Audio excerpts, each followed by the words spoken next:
Bem-vindos a mais um episódio do nosso podcast Implantes Hormonais e Mais. E senta aí que hoje é quente. Hoje a gente está aqui com Isa Camargo, jornalista, escritora, palestrante, que tem um lugar importantíssimo falando de saúde mental e a gente vai descobrir como.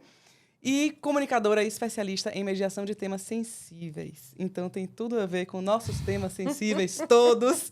E hoje ela está aqui para conversar com a gente. Isa, obrigada por ter vindo, por ter aceitado esse convite. Estou muito feliz em estar contigo, Manu. Eu queria muito ter você aqui. Eu acho que você tem uma história tanto pessoal agora, né, com os implantes para dividir com a gente, e uma bagagem nesse lugar dos limites, né, assim, de falar de temas difíceis, de estar em ambientes difíceis, de ter essa história. Eu queria dividir isso aqui um pouquinho hoje com nossas gestrinetes, médicos, audiência toda. Como é que chama? Gestrinetes? Gestrinetes. É que eu chamo lá na minha rede, né? Eu chamo as meninas de gestrinetes, que são as que usam gestrinona. E aí virou uma coisa pra todo mundo. Mas então eu sou uma gestrinete. Você é uma gestrinete também. Gente, eu não sabia, tá vendo? Então, jornalista, palestrante, escritora e gestrinete. Ah, mostra aqui o livro, mostra aqui. É, que eu dá um tempo. Como encontrar limite em um mundo sem limites. Pois, olha aí, todo mundo. Legal. Isso aqui, esse livro é para quem quer fazer as pazes com o tempo. E, digo mais,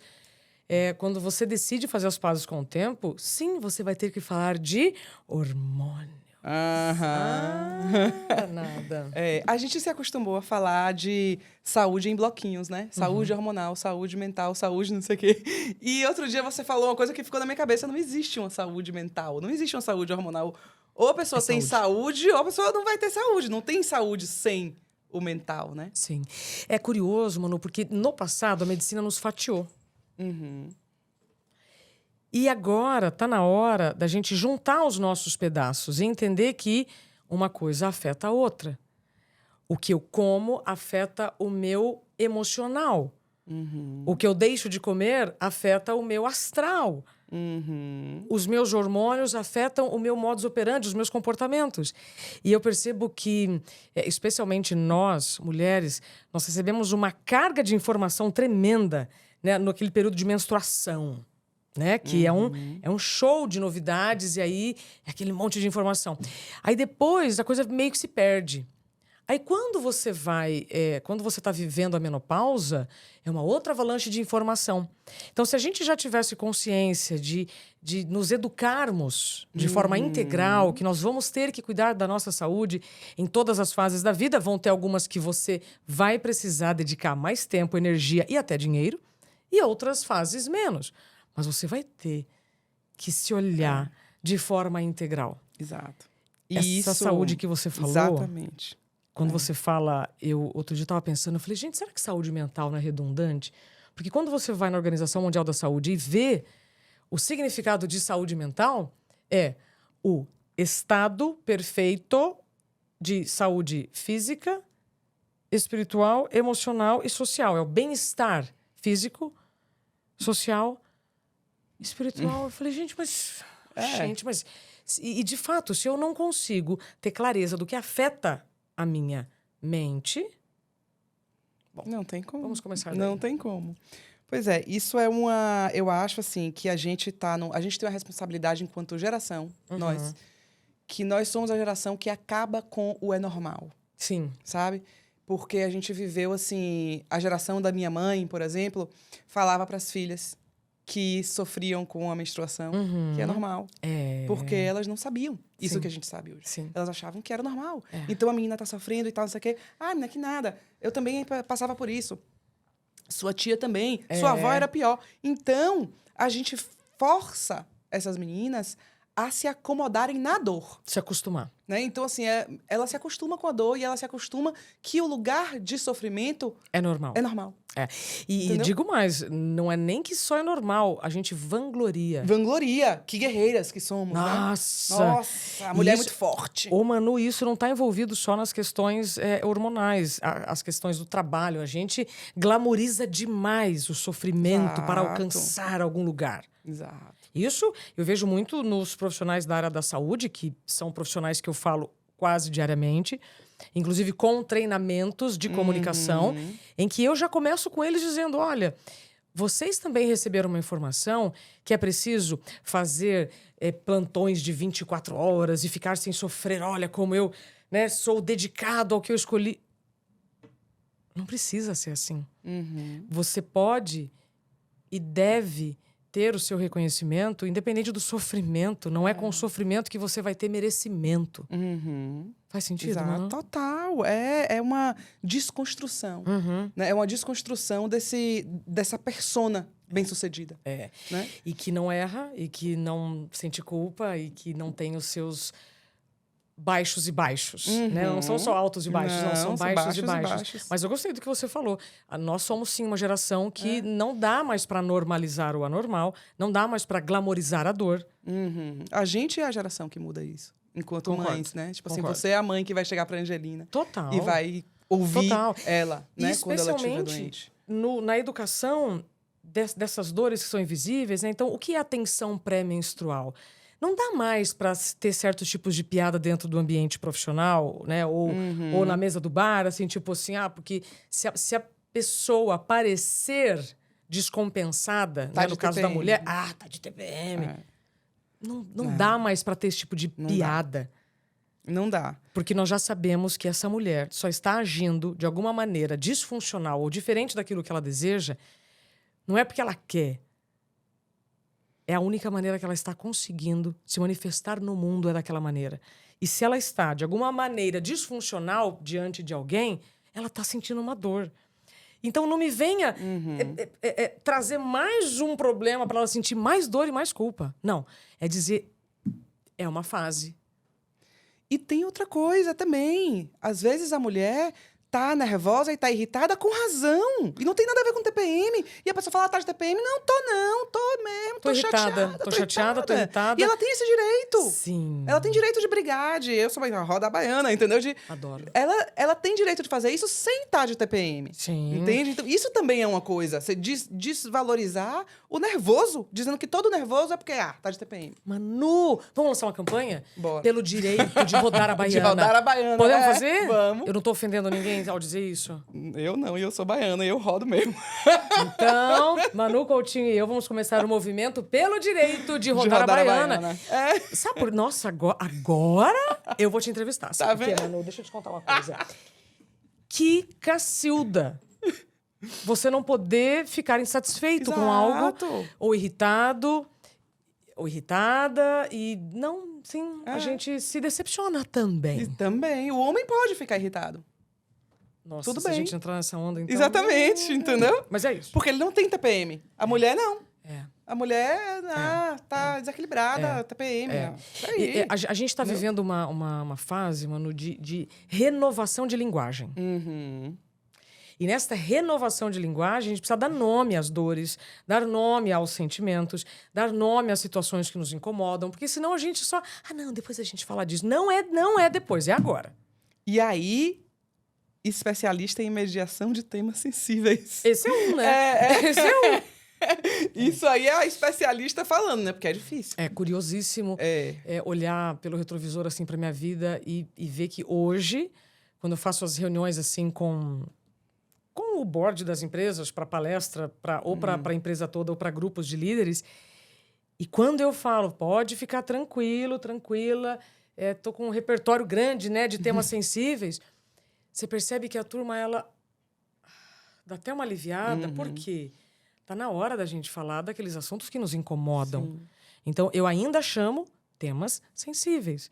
Mas, Manu, são temas que nos ajudam a viver melhor. Sim. A fazer uma melhor gestão das pessoas, melhor gestão de todos aqueles recursos que eu tenho junto com aquelas pessoas em prol de algo. Se eu vou ter que falar sobre assédio, se eu vou ter que falar sobre feedback, se eu vou ter que falar sobre segurança psicológica, são assuntos que dependem da maturidade de cada empresa e de cada equipe. Nem todos estão na mesma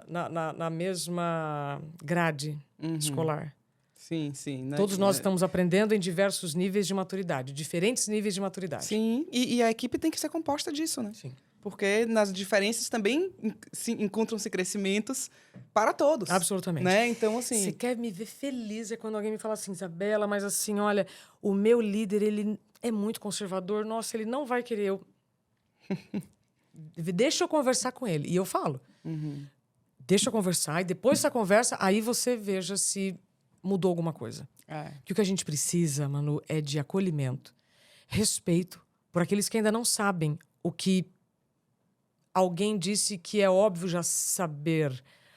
Mas nós precisamos compreender que existem vários níveis de maturidade para vários tipos de assunto. Então, eu não posso me incomodar com alguém que ainda não sabe algo que, na minha opinião, ele já deveria saber. Pois é. Né? Então, é aí que eu atuo. É complexo, né? É profundo trabalhar com isso, porque você vai entrando em lugarzinhos que... Complicado. Mas eu queria, assim, você falou do retrovisor, né? Você falou do retrovisor. E eu queria, assim, que a gente olhasse um pouquinho no retrovisor para você trazer, assim... Como é que você chegou aqui, né? Nesse lugar de um posicionamento super complexo, né? De comunicadora com esses lugares difíceis, assim. E de saúde mental também, né? Como é que você chegou aqui? Conta aí um pouquinho da história. Sim. De uma forma muito breve, eu sou do interior do Paraná. Em 1997, eu participo de um concurso, Miss Brasil, fico em segundo lugar e venho para São Paulo dar uma entrevista no SBT. Nessa entrevista, eu descubro um outro universo, muito diferente daquele que eu conhecia de uma cidade com 6 mil habitantes, que era Cambira, né? A minha cidade onde a minha família ainda mora, no sítio. Olha. Quando eu chego no SBT para dar essa entrevista, eu vejo um grupo de bailarinas, eu me interesso por aquilo. Ah, tá, se você quiser, você faz o teste e tal. Ok, fiz o teste. Mas muito menina, 16 anos. Eu não fazia ideia. Não fazia, sabe assim, quando você faz uma coisa sem imaginar as consequências? E volto para o Paraná, continuo estudando. Uma semana depois, toco o telefone. Isabela, pode trazer a sua carteira de trabalho. Você foi aprovada, você vai trabalhar como bailarina do Tempo de Alegria do Celso Portiolli. Eu? Carteira de trabalho? Como assim? E aí eu venho a São Paulo com 16 anos, em 1997, para integrar o corpo de balé do Celso Portiolli, num programa chamado Tempo de Alegria. Com seus pais? Sozinha? Sozinha. Nossa. Tempo de Alegria do Celso Portiolli. Muito tempo depois, eu trabalho na previsão do tempo. Quando eu estou trabalhando na previsão do tempo, eu decido estudar o tempo cronológico. Então, o Dá um Tempo é um livro sobre percepções do tempo. Olha. E agora, eu tô contigo aqui para a gente falar sobre as mudanças que o tempo... As mudanças que nós vamos sofrendo com o tempo e como a medicina está preparada para nos ajudar a passar por essa passagem do tempo. Olha que interessante. Então, eu gosto muito de falar, né, para todas as pessoas que me acompanham que o tempo não está contra nós. Por favor, não adianta reclamar que você está sem tempo, porque o tempo está contra você. Não está. Sabe? O tempo não está contra ninguém. O tempo está passando e eu pesquiso a fundo. Eu chego até o MIT, Manu. Ai, coisa chique. MIT, com a ajuda do INPE do Brasil. Vocês têm certeza que a Terra não está girando mais rápido? Tem certeza. Porque, ó, eu vou publicar um livro, gente. Né? Eu pergunto para físicos, astrônomos, cosmólogos e vou até os cientistas do MIT. O tempo da natureza continua, na média, como sempre foi. Certo. Então, o que está acontecendo? Nós estamos passando mais rápido pelo mesmo tempo. Então, 1 hora em 2023, quando nós estamos gravando esse podcast, ele pode ter uma percepção totalmente diferente em 2023 mesmo. Várias pessoas podem sentir que o tempo está passando mais rápido ou mais devagar, dependendo do que estão fazendo. Certo, sim. Mas 1 hora em 2023, independentemente do contexto, ela tende a passar muito mais rápido do que 1 hora em 1993, porque nós não tínhamos um acesso tão fácil à mão que vai borrando todos os tempos. E que todos aqueles microtempos que antes nós tínhamos refrescos mentais para não consumir nada, né, que é um momento de retomada de energia, a gente está consumindo conteúdo. E a turminha ainda não sabe que É possível fazer número 1 e número 2 sem telefone. Sem telefone. Os cientistas já provaram que a gente pode ir no banheiro sem telefone, que o elevador sobe e desce sem o telefone. Sim. Às vezes, quando estou em dias muito intensos, por exemplo, para mim, na semana, terça, quarta e quinta são os dias mais intensos. E aí, subindo para gravar aqui o podcast contigo, eu estava respondendo uma mensagem de uma pessoa que me cobra a resposta. E aí, eu mesmo respondendo, eu falo, gente do céu, esse não é o momento para fazer isso. Né? Mas a gente está tão condicionado que a gente normaliza também isso. Normaliza ir ao banheiro com o telefone, normaliza todos os micro-intervalos. Exato. O que tá acontecendo com isso? Você está perdendo energia, consumindo a sua massa cerebral, ou seja, ocupando o seu software e o seu hardware com um monte de informação e que depois vai dar essa sensação, nosso tempo está passando muito rápido? Lógico que está passando muito rápido, não tá. Então, eu contei aqui, em menos de um minuto, que eu venho a São Paulo trabalhar como bailarina. Quando eu estou como bailarina, eu faço um teste vocal, canto uma música a pedido do Arnaldo Sacomani, quando eu já fazia Fantasia. Aí já é um programa adiante. Você assistiu Fantasia, Manu? Não. Eu não morava no Brasil, né? I'm sorry. Fantasia, Manu Coutinho, era um programa na década de 1997, 98, 99, em que 50 jovens ficavam na televisão no período da tarde, com a missão de entreter aqueles que ficam à tarde. Então, são crianças ou idosos e tal, numa época que não tinha internet, era 0800. E a gente ficava, era o auge do axé, e a gente tinha muito uma brincadeira que a gente ficava fazendo assim, sabe? Que era o tempo passando. Ó o tempo de novo. Nossa. Cara, a hora que eu olho assim pra trás, eu falo, gente do céu. Você é a verdadeira coisa, né? mulher do tempo. Nossa Senhora. Aí, nesse programa do Fantasia, que você não assistiu porque você não estava aqui. Não, nessa época eu já morava aqui, mas eu não assisti. É engraçado, né? Eu não... nada. Eu cheguei aqui em 90. Tá. Aí, mano... Nesse momento, o Arnaldo Sacomani, um crítico musical da época, ele falou, quem sabe cantar? E botou-se o microfone assim, Aqui, esse aqui. Botou o microfone. Eu tinha 17 anos, né? Falou assim, quem sabe cantar? Vem aqui, pode cantar. Porque eles precisavam gravar o CD com o pupurri das músicas que nós dançávamos. Auge do Axé, Ivete Sangalo, El Chan. Eu fui, Manu, e cantei Bem Que Se Quis. Mentira! Porque era a música que tocava, que bombava nas rádios. Cheguei lá e cantei Bem Que Se Quis. Nossa. Aí o Arnaldo chegou e falou assim, vem cá, o que você vai fazer quando você crescer? Aí eu falei, sei lá. Isso aqui tudo é uma brincadeira. Provavelmente eu volto para o Paraná. Minha família trabalhava com agricultura e tal.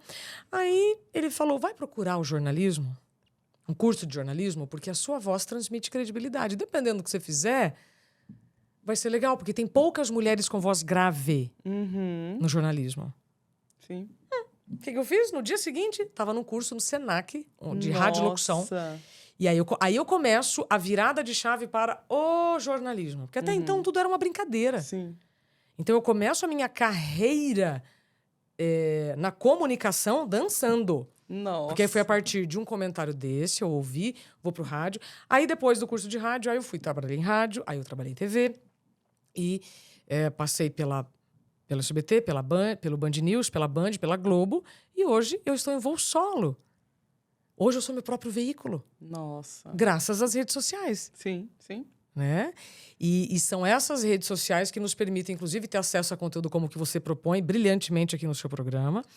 E já trago que isso é um conteúdo do meu livro para explicar muito como nós estamos, né? Por que estamos como estamos, que tem a ver com os excessos de acesso. Não é porque você tem acesso a tudo que você vai consumir o seu tempo com tudo isso. Sim. Então, essa é a minha jornada, Manu, até chegar aqui, né? Que legal. Que bacana. Então, se alguém me pergunta, mas você tinha sonho de trabalhar com TV? Não. Jornalismo? Não. Saúde mental? Não. As coisas foram acontecendo. E aí a saúde mental entrou em que momento? Saúde mental, Manu Coutinho, chegou no momento em que eu estava completamente ausente de mim. Certo. Sabe? Eu trabalhava no lugar que eu mais pensei, em mais que eu... É o lugar que todas as pessoas que fazem comunicação querem estar. Então, eu cheguei lá. Sabe aquela coisa de cheguei lá? Cheguei lá. Só que quando eu cheguei lá, Eu adoeci. Eu trabalhava na principal emissora de comunicação do Brasil, uma das maiores do mundo, especialista em comunicação, mas eu não sabia me comunicar comigo. Percebe? Uhum. E hoje eu consigo olhar. Isso não tira as responsabilidades do ambiente profissional para o Sim. diagnóstico que eu tive. Mas mesmo eu trabalhando, mesmo sendo especialista em comunicação, eu não sabia me comunicar comigo. Sim.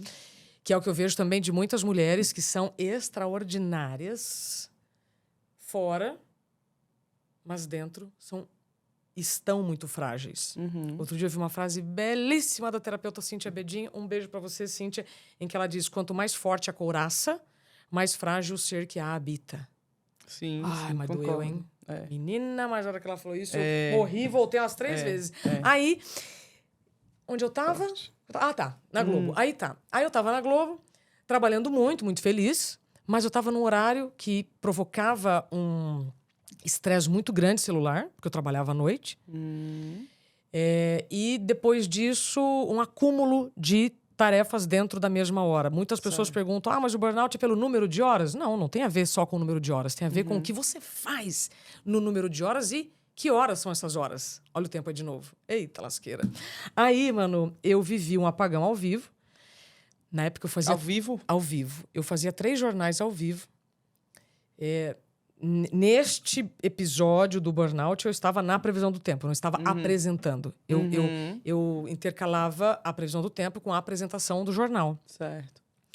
E eu estava falando das capitais. Norte, Nordeste, Centro-Oeste, Sudeste e Sul. Quando chegou na Sul, eu travei na capital do meu estado, que é Curitiba. Eu travei. Eu travei na palavra Curitiba. Eu estava falando das capitais. Certo. E quando você se dedica muito a um tema, você fecha o olho e você fala, Você vai. aponta pra cidade X, pá, né? Aham. Naquele momento, mano, eu só esqueci o nome da capital do meu estado, né? Só esqueci o nome da capital do meu estado. Mas por dentro, eu tava colapsando. A visão ficou escura, a respiração parou, o estômago... Deu tudo o que podia dar. Gente.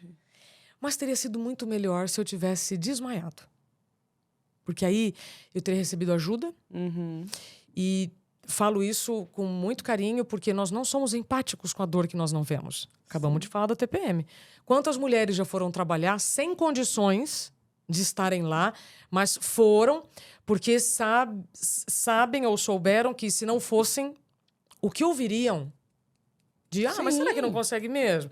Mas será que essa cólica tá violenta assim que não consegue trabalhar? Então, nós não temos empatia por uma dor que a gente não vê. Então, quando você me pergunta como que a saúde mental entrou na minha vida, então, foi por esta porta, né, do apagão. Eu termino meu expediente, vou ao médico, sob risco de convulsão. Nossa. Porque eu normalizei muito o anormal. Quando eu chego lá, ele me diz: Isabela, você tá vivendo a síndrome de burnout. Aí eu falei: doutor, é impossível, eu amo o que eu faço. E disse isso porque eu tinha entrevistado uma pessoa para este livro, num dos capítulos quando eu falo sobre o tempo das doenças, ansiedade, depressão e estresse, e o padre Fábio de Mello é o personagem desse livro em que eu falo sobre crises de pânico, ou seja, é o excesso de futuro. O Boechat, depressão, excesso de passado, e o estresse, que é o excesso de presente. Eu tinha já entrevistado uma psicóloga sobre o assunto, mas eu não reconheci em mim os sintomas. Porque a gente acha que nunca vai acontecer com a gente. Não, pega em todo mundo, mas não pega na gente. Então, naquele momento eu falo: doutor, é impossível, eu amo o que eu faço. Não sei de onde a ideia que vinha, que quem tem burnout não gosta do que faz. Mas foi a minha reação. Eu falei: doutor, é impossível, eu amo o que eu faço, eu amo o lugar, eu amo as pessoas que eu trabalho comigo. Ele falou: por isso mesmo. Pessoas que amam o que fazem têm muito mais chance de adoecer. Porque se negligenciam com muito mais facilidade. Pergunta pra alguém, Manu, que não entrega, que leva tudo pelas coxas, que não tá nem aí. Essa pessoa ela não vai adoecer, primeiro porque ela não... Talvez não tá nem fazendo. Não tá. Né? Quantas pessoas me olham assim, sério? Se você pedir pra alguém da sua equipe, você vai pedir pra quem faz ou pra quem não faz alguma coisa? Você vai pedir pra quem faz. Aí, pausa. O sujeito, que é muito comprometido e responsável, gosta do que faz, pode entrar em 2 caminhos. Naquela coisa que nos foi vendida, chamada meritocracia, Ué, lógico que eu vou fazer, né? Você tá me pedindo, eu vou fazer, né? Ou na armadilha da competência, que é, Manu, parabéns, você fez um excelente trabalho, então agora eu vou te dar mais um trabalho. É. Aí você que tá iniciando ali o rolê, ou você mudou de empresa, ou você quer mostrar serviço, você vai acumulando mais trabalho. Bom, hoje, minha querida, 5 anos depois desse episódio, eu tenho certeza que pelo estilo de vida insustentável que eu tinha, eu tive sorte de só ter burnout. Embora seja um problema de saúde gravíssimo, que faz o sujeito perder funcionalidade. Eu fiquei sem dirigir, por um tempo eu fiquei sem compreender um texto, por um tempo. Até hoje, 5 anos depois, eu tenho uma sequela relacionada ao horário, ao tempo de novo. Eita! Então, mas sabendo agora de tudo que poderia ter acontecido também com aquele estilo de vida que eu estava, eu tive sorte de só ter tido burnout. E eu me lembro que, na época, eu cheguei a uma conclusão assim, poxa, o burnout é um freio, não é o fim. Mas eu estava muito doente para entender o que aquilo seria na prática. Hoje, 5 anos depois, eu entendi que foi a melhor coisa que podia ter me acontecido naquele momento, foi um freio chamado burnout. Tudo foi muito violento, porque quando eu saio de licença médica, eu volto, eu sou demitida no mesmo dia. Nossa, caramba. E eu não tinha as informações que hoje eu tenho. Depois eu fui reintegrada. E hoje eu, inclusive, eu oriento equipes de advogados que estão já olhando para os casos de saúde mental com outros olhos, que não se reintegra uma pessoa. Você não devolve uma pessoa para o ambiente que a adoeceu, porque aquelas pessoas que ficaram, você não sabe se elas fizeram também a lição de casa para entender que aquilo pode acontecer a qualquer momento com qualquer pessoa. Foi assim, então, que eu cheguei na saúde mental, você acredita? Caramba, nossa. Corta pra hoje. Primeira classe, né? Corta pra hoje. Fui de uma primeira classe. Temos uma mulher de primeira classe aqui, linda e maravilhosa, e inteira, né? Assim, já assim, reconstruída. Sim. E aí, saúde hormonal. Aconteceu ali, a gente se conheceu. E aí, conversou sobre isso. E aí, como foi isso? Como é que é? Porque, assim, pra mim é muito normal, certo? Pra mim é meu feijão com arroz conversar com mulheres e tal que estão passando por transições hormonais. Sim. Mas para a mulher que está ouvindo, que toma a decisão de ir ao médico, é outro processo. Porque é um processo que não tem tanta intimidade nem segurança com o tratamento como eu tenho. E aí a gente conversou ali e você foi no médico e hoje em dia é uma gastrinete. Conta aí, assim, como é que foi isso? Esse processo, o que é que você estava sentindo e como foi o início? Pronto. Tal. Primeiro que eu sou muito curiosa, né? Então, eu não consigo receber uma informação por uma fonte, né, como a Manu, e passar ilesa por aquilo. Então, nós fazemos parte de um grupo de estudos, e aí, quando você comentou sobre a gestrinona, eu nunca tinha ouvido falar. E à medida que você foi me explicando, eu fui me reconhecendo naquele perfil de mulher que seria muito beneficiada com a utilização da gestrinona. O que eu disse para você? Eu quero experimentar. Me indique alguém, né? Quero experimentar, preciso testar. Por quê? Estou com 42 anos. E Manu me contou uma coisa muito importante, que os sintomas da menopausa começam, em média, 10 anos antes. Aí eu, mãe, quando que você ficou? Quando você entrou na menopausa? 52. Eu, opa! Então, ali, Então, se a menopausa da minha mãe começou aos 52 e a gente tem a tendência de repetir, é o mesmo padrão das nossas antepassadas, falei, bom, então esse calorão que eu tô sentindo já é sintoma da menopausa. Aí, Manu me indicou. Posso falar quem? Pode, Dr. Marcelo. Falar. Fabuloso, queridíssimo. A gente gravou aqui muito com ele, inteligente. gravamos aqui, saiu semana passada o episódio dele. É o último. Dr. Marcelo Hoje vai sair outro, mas vai sair. Espetacular. E aí ele me orientou, explicou, e aí fiz o implante, tá certo? O que eu aprendi com essa experiência? Primeiro, que nós, como eu falei, sabemos muito pouco sobre a nossa saúde. Mesmo eu lidando com vários temas isso é a redundância, mesmo eu lidando com temas multidisciplinares da saúde, eu tinha zero conhecimento sobre a saúde hormonal. Zero. Você me ensinou demais. E minha antena, Manu, tá muito correta, minha antena espiritual. Aham. E todo dia eu peço ao Papai do Céu, me coloca sempre pessoas que vão me levar para um lugar de mais conhecimento, mais harmonia, mais compreensão. Então, assim, eu não desconfiei do que você falou, né? Porque eu já tô aqui com a minha antena bem conectada. E aí, te ouvindo, fui no Dr. Marcelo, coloquei. O que eu senti depois disso? Uma renovação de motivação, não sei se é essa a palavra certa. Acho que é uma disposição, né? Uma Disposição, pronto. A disposição mudou totalmente. Só que eu ouvia, e aí que tá, né? Agora tem outro ponto. Eu ouvia muitas pessoas falando um monte de bobagem, de um monte de coisa estranha. Falei, mas isso aí é aquilo que estão falando. Não, mas tá errado. Então alguém tem que falar da maneira certa. Aí entra o lado jornalista. Então, primeiro é o lado da curiosidade, né? Da minha essência. Sim. Depois vem o lado mulher, opa, vamos experimentar. E aí, terceiro, vem a questão da jornalista. Eu não posso engolir aquilo que me dizem. Eu preciso experimentar. Se eu posso experimentar, Sim. por que não? Então, quis experimentar. E aí, a minha disposição melhorou extraordinariamente. E não estou falando isso só porque eu estou na sua frente, tá? Não. Aqui... Aí, o meu marido... Então foi a gestrinona, né? A motivação foi para tudo, não só para tarefas Claro. durante o dia, porque eu sempre fui uma pessoa bem, não vou dizer enérgica, mas energética, uma pessoa que, Sim. né? Ativa, né? Durante o dia. Pronto, sempre uma pessoa ativa, mas com 42 anos, agora é uma outra parte da fala. Aos 42 anos, as coisas mudam, né? Então eu não sentia mais essa atividade natural. Você tinha que fazer muito mais esforço. Muito pra fazer mais as mesmas esforço, coisas, né? muito mais esforço, ou tinha que fazer muito menos coisa.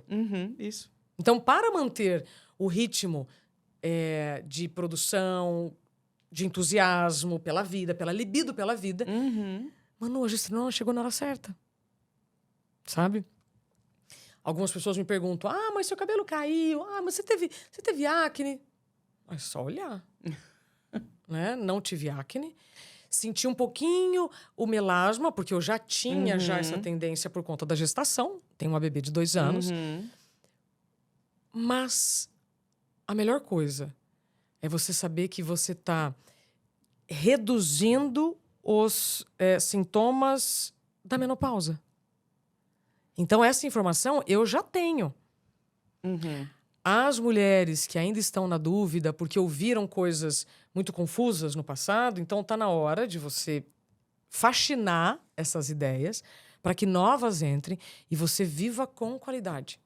Porque é muito ruim você chegar com 42 anos, cheia de vontade, cheia de ideias, cheia de vida para viver e não ter energia.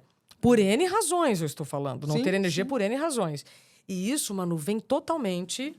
Agora eu vou fazer a propaganda do meu livro. O capítulo que eu escrevo no fim, que é a atualização de identidade, é a última parte, né? A atualização de identidade. As mulheres, especialmente, vivem vidas que não são delas. Especialmente até os 40. Porque é a fase que estão ou trabalhando 100%, ou estão cuidando dos filhos. Né? Aí, quando dá 40... Ai, o colágeno, que saudade, né? Tanta coisa muda, os hormônios mudam, eles sempre mudam, mas aos 40 anos eu senti uma baita diferença e aí eu tive que colocar em prática aquilo que eu escrevi no livro, a atualização de identidade. Então, se eu era uma pessoa que nunca tinha considerado a hipótese de utilizar um implante, atualizando a minha identidade, com as minhas necessidades físicas e com tanto de coisa que eu ainda quero realizar... Exatamente. Vem, gestrinona. Exato. Foi assim. Eu acho que eu acho que até por essa construção desde pequena de se acostumando com as dores, né? Sejam elas até só desconfortos, né? Do que toda menina tem, mesmo uma menina que não tem uma doença ou que tem uma TPM severa, ela tem desconforto todos os meses. Ela fica... como é que minha avó chama? A menstruação de incomodada. Incomodada. Ela fica incomodada. E ela se acostuma com esse incômodo. E aí a gente se acostuma ao incômodo. Uai. Né? Ao incômodo. E vai ficando cada vez mais incomodada com as coisas do tempo, da idade. e tal, né? E o perigo é a gente desistir de buscar a solução. Exato, entendeu? exato. Tipo assim, a gente se acomodar no incômodo, sabe? Tipo, não é o lugar de se acomodar. Não é no incômodo, é na solução. Mas a gente não foi construída para buscar soluções pra gente mesmo. Né? A gente foi construída para aceitar. Eu já sou. E aí a gente, né? Eu sou a amiga subversiva da história. Eu sou aquela que vai questionar. E eu sou também porque eu tinha meu avô, que dizia que não. Que mulher não é. Mano, o seu avô, entendeu?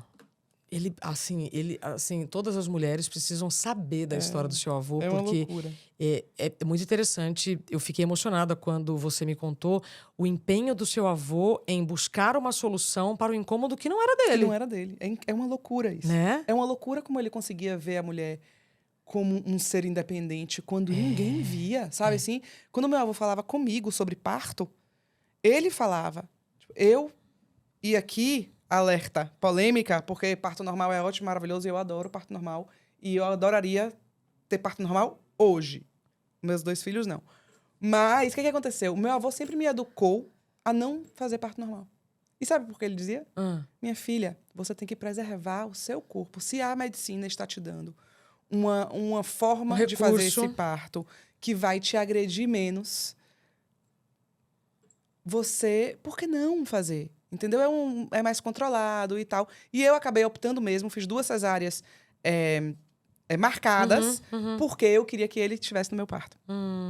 Então, para mim, era mais importante que ele estivesse no meu parto do que as outras coisas. E aí eu fiz e tal, por isso que eu digo, um terceiro filho até poderia cogitar, mas com ele, os seus meu meninos... avô foi a pessoa que tirou meus filhos de mim. Então, a primeira pessoa que pegou os meus filhos. Então, assim... e ele falava, você é mais do que uma máquina de ter filhos. Seu corpo tem que ser bom para o sexo, tem que ser bom para as outras coisas. E pode ser que você não sinta imediatamente, mas você vai sentir, vai ficar frouxa. Isso que ele falava, e eu falava, meu Deus, meu avô. Gente, meus avós... meu avô falando isso, e minha avó, que eu, com meu primeiro namorado, eu tinha 19 anos, assim. E aí minha avó sentou pra jantar comigo e olhou pra mim e fez, e o sexo? Aí eu, oi? Ai, que maravilhosa! Aí eu falei, hã? Ela falou, sexo, tá bom? Aí então, ela falou, tem que gozar. Aí eu... Como que é o nome da sua avó? Micheline. É viva até... Mentira, vó Micheline, eu preciso conhecer você. E aí eu falei, né? Eu sem gracíssima, tipo, não esperava aquela pedrada no meio do camarão que eu tava comendo. E aí ela chega pra mim e faz, tem que gozar. E se não gozar, você manda logo embora. E pronto. Viu? E acabou. E aí eu, ok, anotado. Esse namoro durou pouco tempo. Ele tava junto quando ela falou isso? Não. Entendi. Não, mas... Vó Micheline. Então, assim... Ela tá onde? Tá lá na Bahia? Tá na Bahia. Eu quero conhecê-la. Então, é uma figura, sabe? Assim, são pessoas que, naquela época, viam a mulher como uma mulher. Com respeito. Né? Com respeito, com admiração, sabe? Assim, meu avô, ele sempre falava da beleza da fêmea, sabe? Olha assim? que interessante. Tipo, você já viu, minha filha, uma mulher nua é uma coisa linda, um homem nu é horrível. É coisa feia. Uma mulher é lindo, sabe assim? Então, ele realmente, a cabeça dele pensava em preservar aquilo, sabe assim? Interessante. Em preservar aquilo que era um objeto de amor, desejo e paixão, de estudo, de tudo dele, né? Que interessante. E aí a gente chegou nisso, entendeu? De reposição hormonal, de implante, de contracepção, de várias formas, porque ele se preocupava com a mulher de verdade. Que sensacional. Né? Você sabe que quando eu trabalhava na Band, eu fiz uma reportagem sobre as semanas da mulher. E foi a primeira vez que eu me deparei com o assunto hormônio. E eu me lembro de ter entrevistado vários especialistas na época e ficou muito claro para mim que a mulher tem 4 semanas. Do mês. Sim. Ela está movida por algum hormônio predominante ou não. Então, a mulher tem 4 semanas. Manu, aquilo foi tão radical pra mim que depois eu comecei a olhar pra todas as minhas amigas e já perguntar, né? Quando que você menstruou, tal, pra saber que Em que se semana? ela estivesse num período em que tá sem produção hormonal, que é a eliminação, né, dos óvulos e tal na menstruação, ela estará mais sensível e ponto. Isso não é fraqueza. Não é falha de caráter, não. É porque ela está vivendo o luto fisiológico da eliminação daqueles óvulos que foram formados para ser fecundados. Ai, não, fecundação, então vai embora pela menstruação. É uma falha fisiológica, né? Ali, não deu certo. Gente, eu achei a coisa mais linda do mundo entender sobre as 4 semanas. E aí fica mais claro também saber quando aquela semana que você tá produzindo estrogênio, nossa, aí a semana de você começar a academia, de você, né, vai, se arruma. E a outra semana... Aí só dura uma semana. Uma semana, gente, aproveita, sabe? Tipo, ó, é essa semana do estrogênio. Vai é estrogênio, de manhã e né? de noite. Estrogênio, não é? É estrogênio. Aí depois tem uma outra semana que a mulher vai ficar mais introspectiva. É naquela semana que ela vai arrumar as gavetas, arrumar o armário. Eu me lembro de ter colocado isso na reportagem. Não adianta querer arrumar armário e gaveta quando você tá com energia para começar uma atividade física ou sexual, etc, né? Onde a mulher tá se sentindo mais bonita. E tudo isso a nossa fisiologia explica que é para reproduzir. Claro. Mas roda o tempo. Olha o tempo de novo. Em um tempo em que a mulher não tem apenas a função de reprodução, e ela também tem um papel igual ao do homem no trabalho, na geração de renda, na educação, X, a gente precisa olhar para essa mulher não como um ser que só reproduz. Exato. Um ser que tem necessidades, que tem dificuldades e que precisa de um olhar mais apurado, como o seu Vocimar, né? Vocimar, é. Olha, Vocimar. Tô chamando, já tô íntima, né?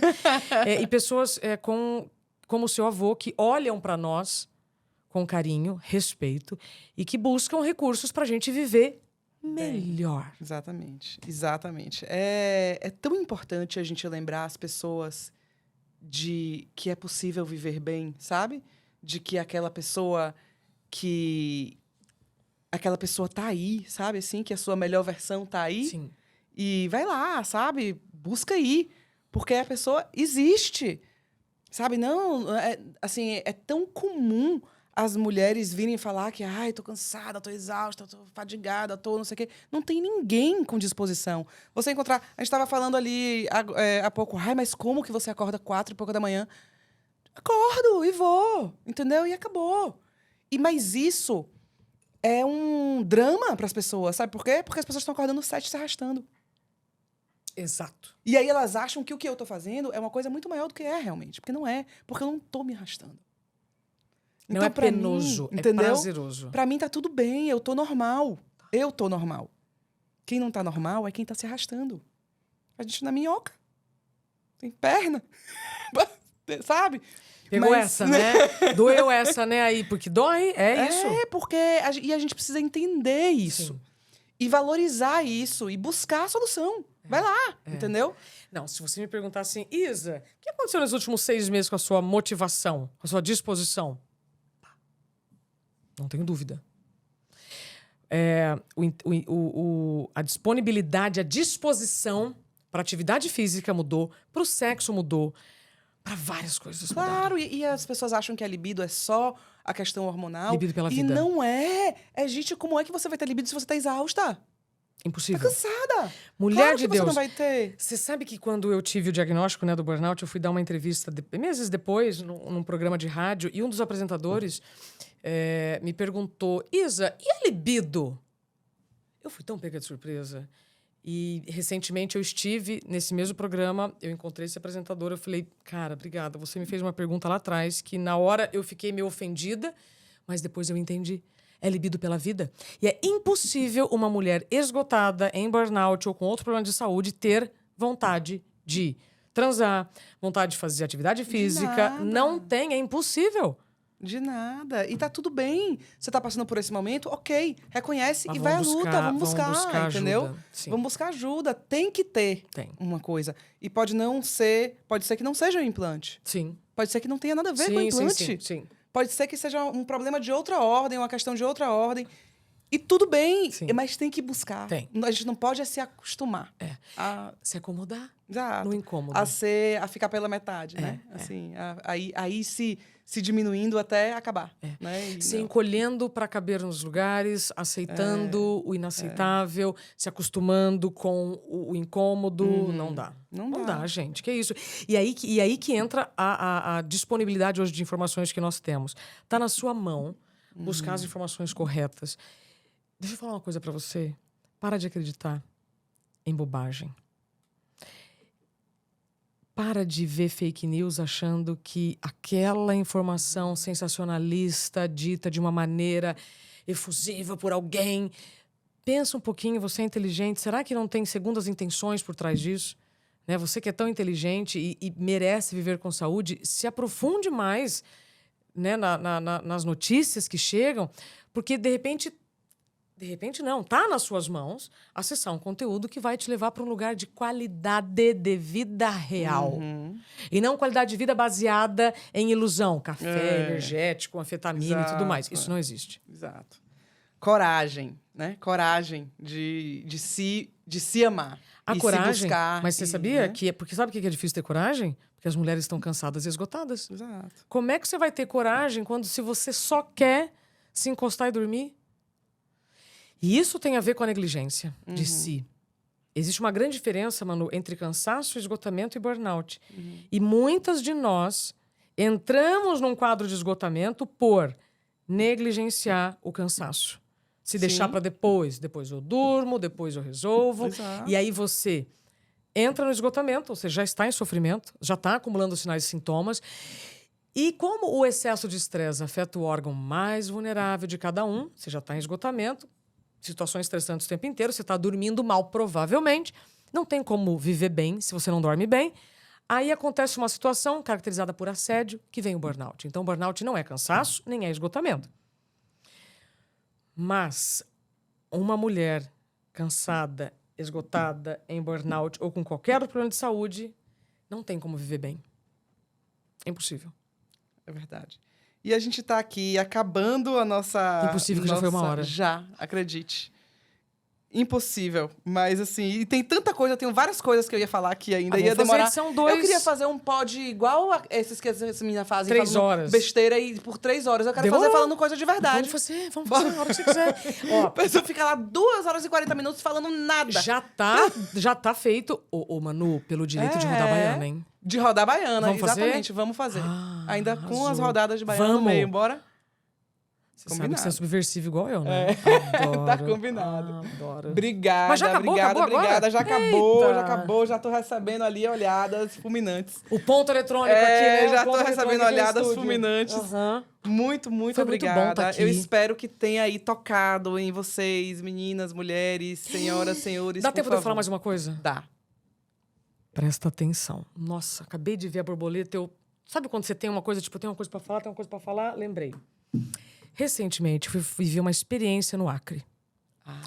E aí lá eu tive uma aula com a Eliane Brum, que é uma grande jornalista, defensora de muitas causas da natureza. E ela nos contou, pega essa, que as borboletas estão ficando mais acinzentadas. Como assim? De tantas queimadas que existem no Amazonas, na região amazônica, as borboletas estão ficando mais cinzas, elas estão sobrevivendo mais, ficando cinzas do que as coloridas. O que isso tem a ver aqui com o nosso rolê? Tudo, porque se você é uma borboleta e você está perdendo a sua cor por conta do meio que você vive, isso não é normal. Exatamente. Nós não podemos normalizar as borboletas cinzas. Não, nós queremos borboletas coloridas. Pronto. Não podia deixar de contar essa novidade para vocês. Não tem nada melhor que isso. Adorei. Obrigada, valeu, pessoal. Obrigada, até a próxima.